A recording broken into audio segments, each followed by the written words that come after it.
Pernahkah terlintas dalam benakmu sebuah dunia tanpa jejak langkah kita? Sebuah bumi yang begitu purba, begitu asing, jauh sebelum peradaban manusia terukir dalam sejarah. Seperti apa rupa planet ini jutaan, bahkan miliaran tahun silam? Malam ini, mari kita berkelana melintasi lorong waktu menuju masa-masa awal bumi terbentuk, menyaksikan keajaiban dan kengeriannya. Jika kalian penasaran dan suka dengan konten seperti ini, jangan lupa tekan tombol like dan subscribe channel kami agar tak ketinggalan petualangan menakjubkan lainnya. Babak 1, Bumi Mendidih dan Langit Asing, Zaman Arkaekum. Planet kita baru saja lahir, sebuah bola pijar yang bergolak.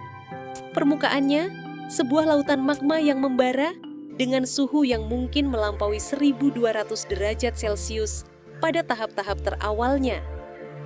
Panas yang menyengat ini berasal dari sisa-sisa pembentukan planet, ditambah dengan radiasi matahari muda yang begitu kuat, dan tak henti-hentinya dihujani oleh serpihan asteroid serta komet dari angkasa luar.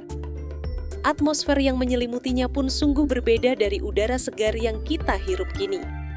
Ia adalah selimut tebal gas-gas seperti karbon dioksida, metana yang pekat, dan amonia. Oksigen bebas, elemen penting bagi kehidupan kita, hampir tak bisa ditemukan. Karena dominasi metana, langit di atas bumi purba ini mungkin tidak berwarna biru seperti yang kita saksikan setiap hari, melainkan memancarkan rona jingga kemerahan yang ganjil, sebuah kanvas angkasa yang benar-benar asing. Lautan purba yang perlahan mulai terbentuk dari kondensasi uap air hasil aktivitas vulkanik, mungkin bergolak mendidih di beberapa tempat. Warnanya pun tak biru jernih, melainkan kehijauan, akibat tingginya kandungan ion besi yang terlarut di dalamnya. Di masa ini, belum ada benua-benua besar seperti yang kita pijak. Yang ada hanyalah pulau-pulau vulkanik kecil, timbul tenggelam di tengah aktivitas geologis yang begitu dahsyat. Gemuruh letusan gunung berapi yang tak henti, dan dentuman meteor yang menghantam permukaan adalah simfoni yang mengisi hari-hari di bumi muda.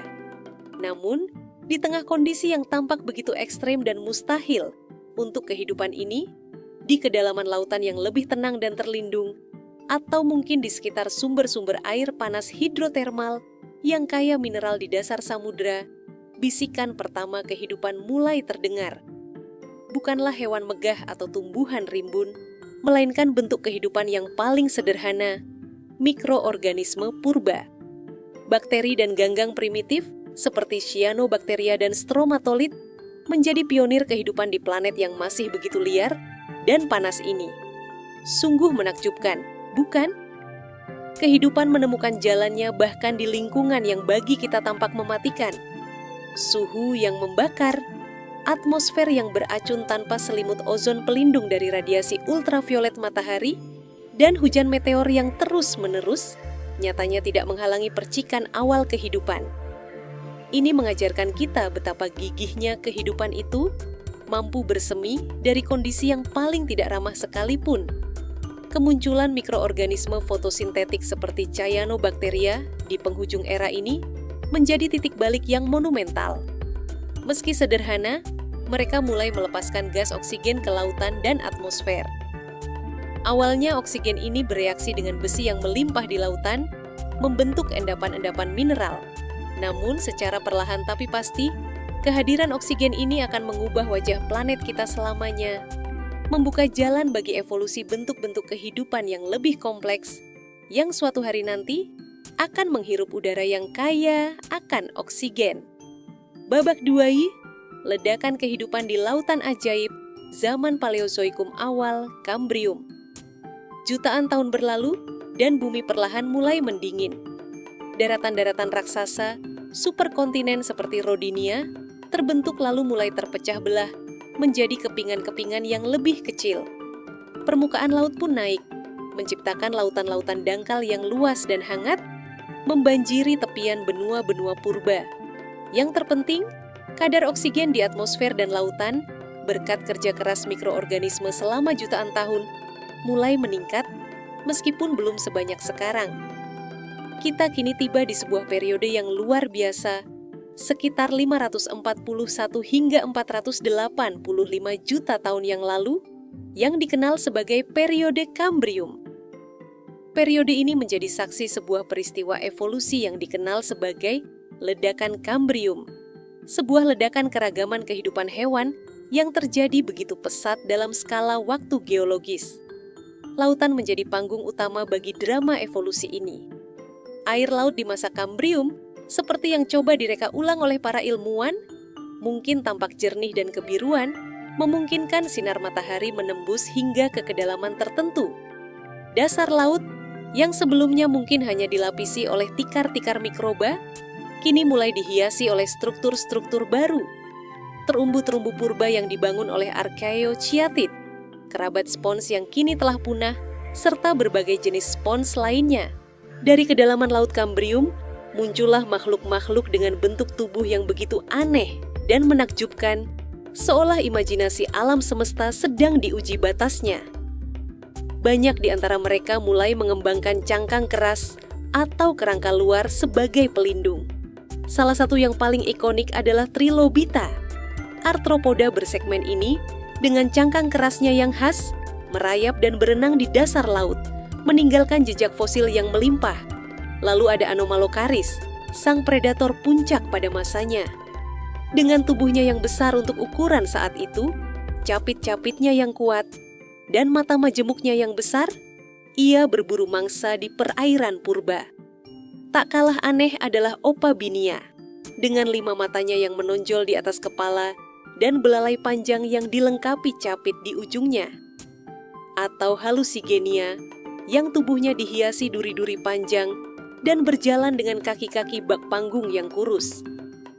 Kehidupan di masa ini benar-benar tampak seperti sebuah eksperimen raksasa, menghasilkan berbagai bentuk yang kini hanya bisa kita saksikan melalui fosil. Ledakan Kambrium ini bukan sekadar tentang munculnya banyak hewan baru. Lebih dari itu, periode ini menandai pembentukan dasar dari hampir semua kelompok besar hewan atau filum yang kita kenal hingga hari ini. Ini adalah masa inovasi biologis yang fundamental. Pengembangan kerangka keras memberikan perlindungan dan struktur tubuh yang baru. Mata yang semakin kompleks memungkinkan interaksi yang lebih canggih dengan lingkungan. Dan beragamnya rencana tubuh yang muncul menunjukkan betapa adaptifnya kehidupan. Peningkatan kadar oksigen menyediakan energi yang dibutuhkan oleh hewan-hewan yang lebih besar dan lebih aktif ini. Sementara itu, munculnya predator seperti Anomalocaris memicu semacam perlombaan senjata evolusioner, mendorong mangsa untuk mengembangkan pertahanan diri yang lebih baik, seperti cangkang yang lebih kuat, dan di sisi lain, mendorong predator untuk menjadi pemburu yang lebih efisien. Lautan Kambrium yang dangkal dan luas, dengan dasar laut yang relatif belum banyak terganggu oleh aktivitas organisme penggali yang kompleks, serta mungkin tingkat kompetisi yang lebih rendah dibandingkan ekosistem modern, seolah menyediakan kanvas kosong bagi evolusi. Di atas kanvas inilah alam melukis berbagai bentuk kehidupan. Banyak di antaranya tampak begitu asing bagi kita, karena mereka mewakili cabang-cabang evolusi yang mungkin tidak bertahan lama atau tidak memiliki keturunan langsung yang jelas di masa kini. Fosil-fosil dari situs-situs luar biasa seperti Burgess Shale di Kanada mengungkapkan keragaman bentuk tubuh yang luar biasa ini menjadi jendela bagi kita untuk mengintip periode eksperimentasi evolusioner yang paling intens dalam sejarah bumi. Babak 3, hutan raksasa dan udara penuh kehidupan, zaman Paleozoikum akhir Carboniferous. Mari kita melompat maju dalam lorong waktu menuju sebuah periode yang disebut Carboniferous sekitar 359 hingga 299 juta tahun yang lalu. Dunia kini telah menghijau dengan cara yang belum pernah ada sebelumnya. Namun, ini bukanlah hutan seperti yang kita kenal saat ini, dengan pepohonan berdaun lebar dan bunga berwarna-warni. Sebaliknya, yang terhampar adalah rawa-rawa luas yang ditumbuhi oleh pepohonan purba yang berukuran gigantik. Pohon-pohon yang mendominasi lanskap ini adalah Lycophytes, seperti Lepidodendron atau pohon sisik, dan Sigillaria atau pohon segel. Meskipun mereka sebenarnya adalah kerabat jauh dari lumut gada yang kecil, Di masa Karboniferus ini, mereka menjulang tinggi hingga puluhan meter, membentuk kanopi hutan yang lebat. Ada juga Calamites, kerabat ekor kuda purba yang tumbuh setinggi pohon-pohon modern, serta paku-pakuan pohon yang rimbun dan menjulang tinggi. Suasana di hutan-hutan rawa ini pastilah sangat lembab, basah, dengan aroma tanah dan vegetasi yang membusuk, dipenuhi dengan kehidupan serangga dan amfibi. Salah satu ciri yang paling mencolok dan mungkin paling menakjubkan dari periode Karboniferus adalah kadar oksigen di atmosfer yang luar biasa tinggi. Diperkirakan, konsentrasi oksigen mencapai hingga 35%, jauh melampaui kadar 21% yang kita hirup saat ini. Udara pada masa itu mungkin terasa lebih padat, dan kondisi unik ini memungkinkan serangga dan arthropoda lainnya tumbuh hingga ukuran yang tak terbayangkan bagi kita. Coba resapi suasana Meganeura, seekor capung purba dengan rentang sayap yang bisa mencapai 75 cm, sebesar burung elang kecil, terbang gesit di antara pepohonan raksasa. Di daratan Arthropleura, seekor kelabang raksasa yang panjangnya bisa lebih dari 2 meter, merayap di lantai hutan yang lembab, meninggalkan jejak kakinya yang banyak. Ini adalah dunia yang benar-benar dikuasai oleh para raksasa berkaki banyak. Amfibi-amfibi purba dengan kulitnya yang lembab masih banyak berkeliaran di lingkungan basah ini, berburu serangga atau menjadi mangsa. Namun, yang lebih signifikan bagi masa depan kehidupan di darat adalah munculnya reptil-reptil awal. Hewan-hewan seperti Hylonomus yang berukuran kecil dan mirip kadal mulai menjejakkan kakinya lebih kokoh di daratan. Mereka membawa sebuah inovasi evolusioner yang krusial, telur bercangkang amniotik. Telur ini, dengan cangkangnya yang melindungi embrio dari kekeringan, membebaskan reptil dari ketergantungan pada air untuk berkembang biak, memungkinkan mereka untuk benar-benar menaklukkan daratan. Sementara itu, sisa-sisa tumbuhan dari hutan-hutan rawa yang sangat luas ini, yang tumbang dan terkubur di bawah lapisan sedimen selama jutaan tahun, mengalami proses transformasi yang luar biasa. Di bawah tekanan dan panas, materi organik ini perlahan berubah menjadi lapisan-lapisan batu bara yang tebal, sumber energi fosil yang kita manfaatkan secara besar-besaran di dunia modern. Periode Karboniferus ini memberikan kita pelajaran penting tentang bagaimana evolusi satu kelompok organisme. Dalam hal ini, tumbuhan darat dengan kandungan lignin yang sulit terurai oleh mikroba pada masa itu dapat secara drastis mengubah lingkungan global. Fotosintesis besar-besaran oleh hutan-hutan rawa ini ditambah dengan lambatnya proses dekomposisi lignin menyebabkan penyerapan karbon dioksida dari atmosfer dalam jumlah besar dan pelepasan oksigen yang melimpah. Akibatnya, kadar oksigen melonjak tinggi, sementara kadar karbon dioksida menurun, yang mungkin juga berkontribusi pada pendinginan iklim di akhir periode ini.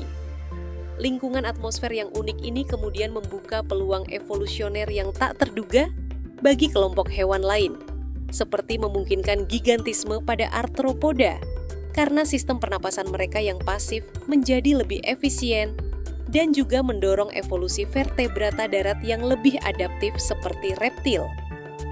Namun, tingginya kadar oksigen ini juga membawa konsekuensi lain. Dengan oksigen sebanyak itu, udara menjadi sangat mudah terbakar. Kebakaran hutan mungkin menjadi peristiwa yang jauh lebih sering dan lebih intens dibandingkan saat ini. Bahkan vegetasi dengan kandungan air yang cukup tinggi pun bisa dengan mudah tersulut api. Ini bisa menjadi tekanan selektif yang kuat bagi evolusi tumbuhan, mungkin mendorong perkembangan kulit kayu yang lebih tebal atau strategi regenerasi yang cepat setelah kebakaran. Asap dan abu dari kebakaran yang meluas juga akan memengaruhi kualitas udara dan iklim regional.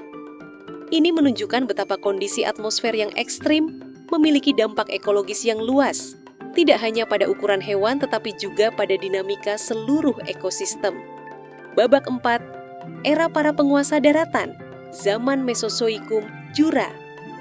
Sekarang, mari kita langkahkan kaki imajiner kita ke zaman Jura, sebuah periode yang berlangsung sekitar 201 hingga 145 juta tahun yang lalu. Inilah jantung dari era Mesozoikum era yang begitu identik dengan sebutan zaman dinosaurus. Pemandangan bumi telah banyak berubah. Superkontinen Pangea yang perkasa, yang menyatukan hampir seluruh daratan di bumi, kini mulai menunjukkan tanda-tanda keretakan. Ia perlahan terbelah menjadi dua daratan besar, Laurasia di belahan utara dan Gondwana di belahan selatan. Proses perpecahan ini juga mulai membuka celah yang kelak akan menjadi Samudra Atlantik yang luas. Iklim global pada zaman Jura umumnya hangat dan lembab, jauh lebih stabil dibandingkan periode-periode sebelumnya. Tidak ada tudung es yang menutupi kutub-kutub bumi. Kenaikan muka air laut juga menciptakan laut-laut dangkal yang luas, membanjiri sebagian daratan, dan membentuk garis pantai yang berbeda dari yang kita kenal sekarang. Lanskap daratan di zaman Jura didominasi oleh hutan-hutan Gymnospermae. Ini adalah dunia sebelum kemunculan bunga-bunga berwarna-warni atau padang rumput yang luas. Pohon-pohon konifer yang menjulang tinggi, mirip pinus atau cemara modern, namun dari jenis purba, membentuk kanopi hutan. Di bawahnya, tumbuh subur tanaman sikas yang penampilannya menyerupai pohon palem pendek, dan ginkgo purba, yang kerabat modernnya masih bisa kita temui hari ini.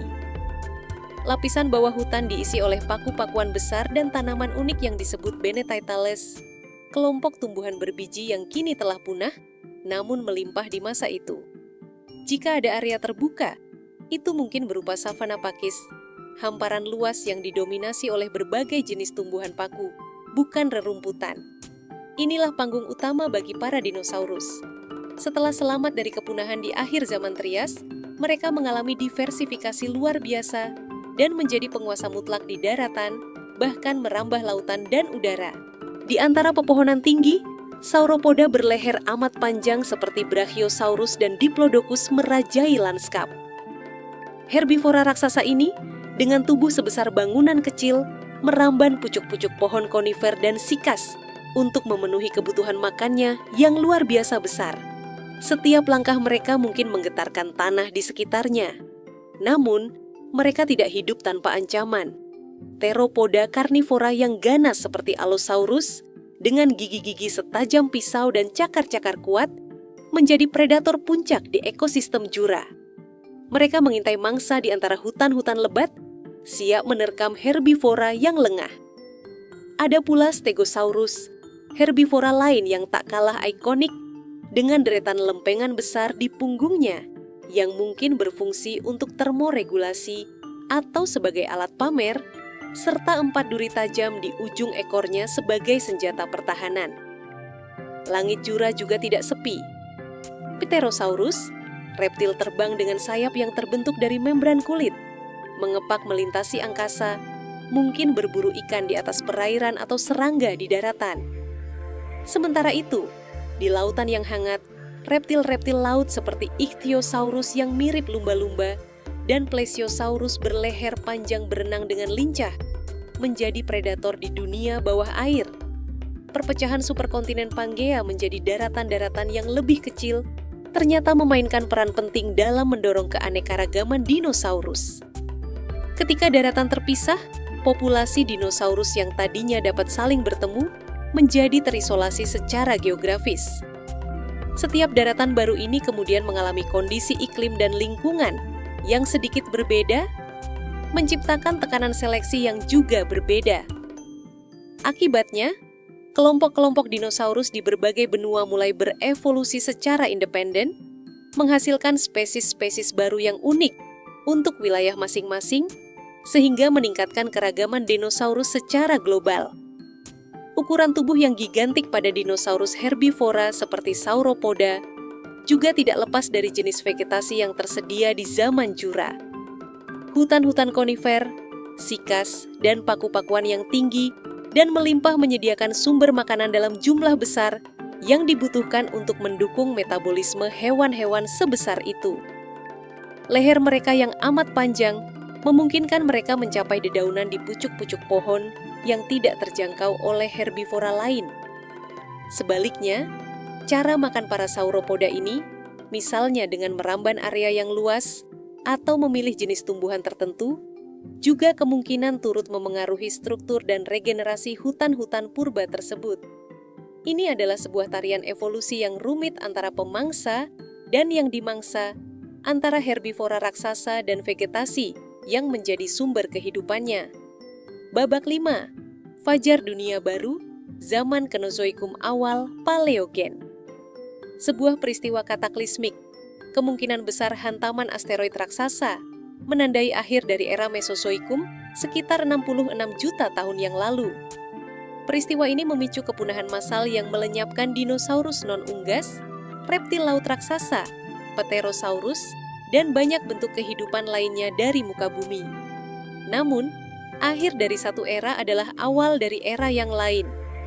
Kita kini memasuki zaman Kenozoikum yang sering disebut zaman kehidupan baru, dimulai dengan periode Paleogen yang berlangsung dari 66 hingga sekitar 23 juta tahun yang lalu. Dengan hilangnya para penguasa reptil raksasa, panggung evolusi kini terbuka lebar. Kekosongan ekologis yang ditinggalkan oleh dinosaurus dengan cepat diisi oleh kelompok hewan yang selama era Mesozoikum hidup relatif tersembunyi dan berukuran kecil, mamalia. Inilah fajar dari zaman mamalia. Awal periode Paleogen, khususnya pada masa yang disebut Eosen, ditandai dengan iklim global yang sangat hangat, bahkan mungkin lebih hangat daripada kondisi bumi saat ini. Hutan-hutan hujan tropis yang lebat dan subur menyebar luas, menjangkau hingga ke daerah-daerah yang kini memiliki iklim sedang atau bahkan dingin, seperti Greenland yang mungkin ditumbuhi pohon-pohon palem. Namun, iklim bumi tidak pernah statis. Selama Paleogen, terjadi sebuah episode pemanasan global yang sangat cepat dan ekstrem yang dikenal sebagai Paleocene-Eocene Thermal Maximum atau PETM. Setelah periode panas yang intens ini, bumi secara bertahap mulai mengalami tren pendinginan, terutama menjelang akhir Eosen dan memasuki Oligosen. Lapisan es bahkan mulai terbentuk secara permanen di benua Antartika untuk pertama kalinya dalam jutaan tahun. Perubahan iklim yang signifikan ini tentu saja memicu pergeseran besar dalam vegetasi global. Hutan-hutan tropis yang lebat perlahan mulai menyusut di beberapa wilayah, memberi jalan bagi munculnya tipe ekosistem baru, hutan yang lebih terbuka, sabana, dan akhirnya padang rumput pertama yang sesungguhnya. Kemunculan padang rumput ini akan menjadi faktor penting dalam evolusi mamalia di masa-masa berikutnya. Mamalia yang berhasil selamat dari bencana kepunahan di akhir Mesozoikum, yang umumnya masih berukuran kecil dan mungkin hidup di liang atau pepohonan, kini mendapatkan kesempatan emas. Mereka mengalami radiasi adaptif yang luar biasa, berdiversifikasi dengan cepat untuk mengisi berbagai relung ekologi yang ditinggalkan oleh dinosaurus. Seiring waktu, berbagai bentuk mamalia yang unik dan kadang aneh pun bermunculan. Di hutan-hutan awal Paleogen, salah satu predator darat yang paling mengesankan bukanlah mamalia, melainkan burung. Gastornis, atau yang kadang disebut diatrima, adalah burung raksasa tak bisa terbang yang tingginya bisa mencapai 2 meter dengan paruh besar dan kuat. Ia menjadi salah satu terror birds yang mendominasi beberapa lanskap. Di antara semak belukar dan lantai hutan, berlarian Hyracotherium yang juga dikenal sebagai Eohippus atau kuda fajar. Mamalia ini adalah leluhur kuda modern, namun ukurannya hanya sebesar anjing kecil dengan beberapa jari di kakinya. Lautan juga tidak luput dari invasi mamalia. Basilosaurus, meskipun namanya berarti kadal raja, sebenarnya adalah paus purba. Tubuhnya sangat panjang dan ramping, hampir seperti ular laut, dengan rahang penuh gigi tajam untuk berburu ikan, dan mungkin mamalia laut lainnya yang lebih kecil. Ia adalah salah satu contoh bagaimana mamalia darat kembali ke laut dan beradaptasi dengan kehidupan akuatik. Di pepohonan hutan Paleogen yang hangat, primata-primata awal, leluhur monyet, kera, dan kita manusia mulai menunjukkan kelincahannya, melompat dari dahan ke dahan. Sementara itu, kelompok mamalia karnivora purba yang disebut Creodonta juga menjadi predator penting di daratan sebelum akhirnya digantikan oleh karnivora modern seperti nenek moyang kucing dan anjing. kepunahan dinosaurus non-unggas benar-benar menciptakan sebuah kekosongan kekuasaan dalam ekosistem global. Mamalia, yang selama puluhan juta tahun hidup dalam bayang-bayang para raksasa reptil, dengan cepat memanfaatkan peluang ini. Mereka seolah meledak dalam keragaman, mengalami apa yang disebut para ilmuwan sebagai radiasi adaptif. Dalam waktu geologis yang relatif singkat, mereka berdiversifikasi menjadi berbagai bentuk, ukuran, dan gaya hidup, dari herbivora kecil hingga peramban besar, dari karnivora darat hingga predator laut, dari penghuni tanah hingga pemanjat pohon ulung. Ini adalah bukti nyata betapa fleksibel dan adaptifnya cetak biru tubuh mamalia. Fluktuasi iklim yang dramatis selama periode Paleogen juga memainkan peran yang sangat krusial dalam mengarahkan jalur evolusi mamalia dan mengubah wajah lanskap global. Periode PETM yang sangat hangat, misalnya, mungkin telah mendorong migrasi beberapa kelompok mamalia antar benua dan memicu perubahan evolusioner. Kemudian, tren pendinginan global yang terjadi setelahnya, yang berpuncak pada pembentukan lapisan es di Antartika dan penyusutan hutan tropis, menciptakan tekanan selektif baru. Transisi dari hutan global yang lebat menuju padang rumput yang lebih terbuka, menguntungkan jenis-jenis mamalia yang mampu beradaptasi dengan lingkungan baru ini.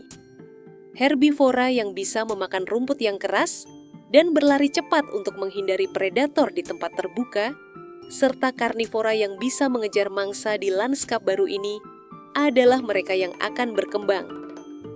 Kemunculan padang rumput adalah salah satu perubahan lanskap paling signifikan dalam sejarah bumi yang dampaknya akan terus terasa hingga evolusi manusia di kemudian hari. Dari bola api pijar yang bergolak hingga menjadi planet biru yang kita kenal dan huni saat ini, bumi telah melalui sebuah perjalanan yang luar biasa panjang dan penuh perubahan.